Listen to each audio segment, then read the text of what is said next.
when the price of a commodity X changes from 40 per unit to 20 per unit, its demand increases by 20 units.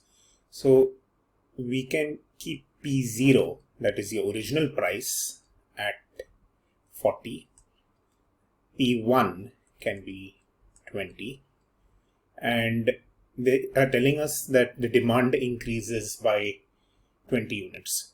Okay, now you need to keep in mind, when you have a scenario in demand, when the price is reducing from 40 to 20, and the price reduces from 40 to 20, the demand is going to rise.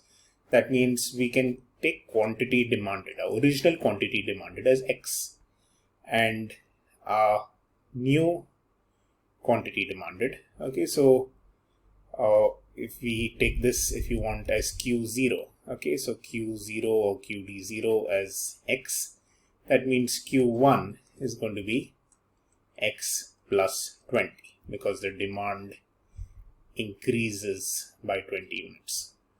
Okay, now that we have this in place, they've also told us what the price elasticity of demand is. Okay, and we have formulae.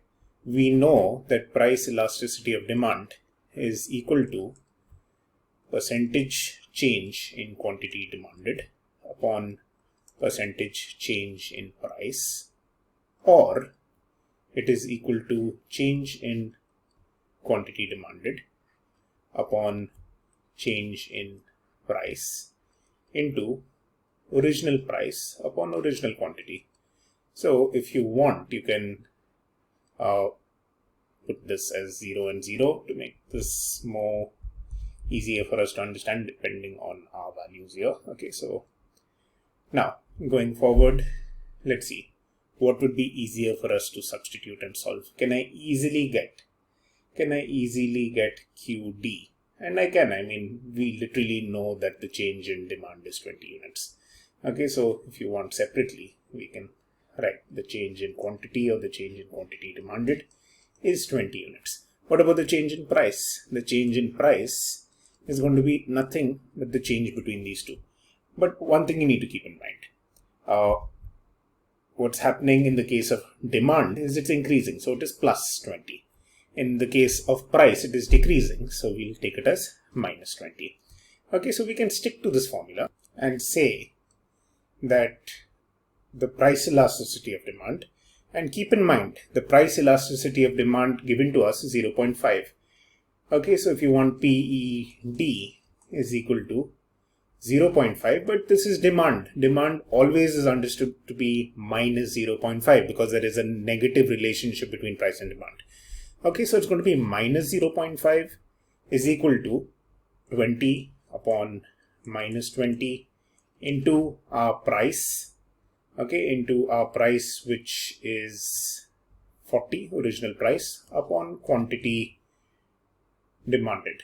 Okay, so our original quantity demanded is X. Okay, and now we solve for X. Okay, 0.5 over here's multiplication goes down, it becomes division. X's division goes up, it becomes multiplication. Okay, so this goes here, and this can literally go back in its place. Okay, just for presentation, we can say X is equal to 20 upon minus 20 into 40 upon minus 0.5.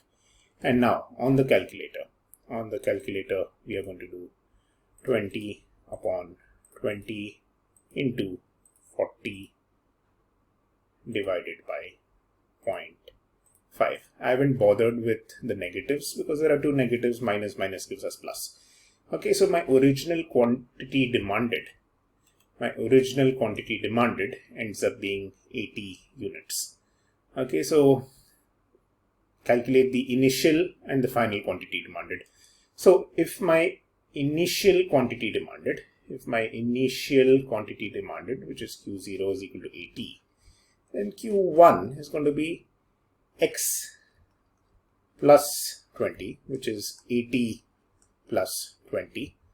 So the final quantity is going to be 100 units. Okay, so you can write like this, and then maybe you can put a sentence. Therefore, the original quantity was 80 units and the final quantity is 100 units, full stop.